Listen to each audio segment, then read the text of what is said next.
So, when it comes to managing highs and lows, there's a really great concept from acceptance and commitment therapy that can help with the negative self talk.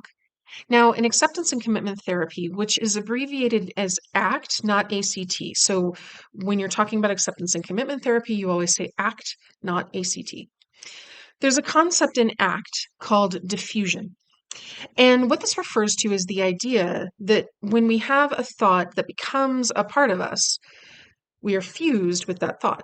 So, for example, if you're having the thought of, I'm a bad counselor, you are fused with the thought, right? Because you are you, and the thought is bad counselor, and you've become fused with it. I am a bad counselor.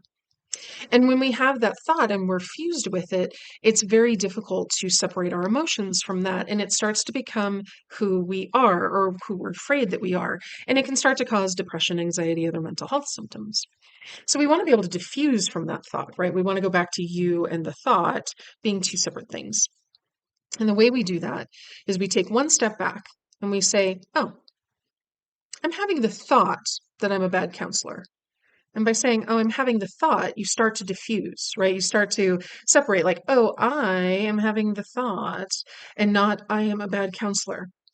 And then you take that one step further and you say, I'm noticing that I'm having the thought that I'm a bad counselor.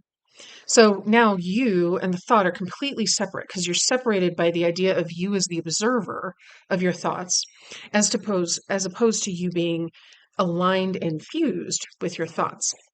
So when you notice that you're having a low and you're thinking like, ah, I suck at this, or I'm stupid, or I'm terrible, anything like that, stop and say, I'm having the thought that I'm terrible.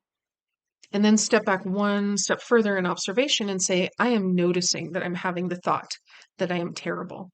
This can be very effective at taking away some of the emotional intensity of negative self talk.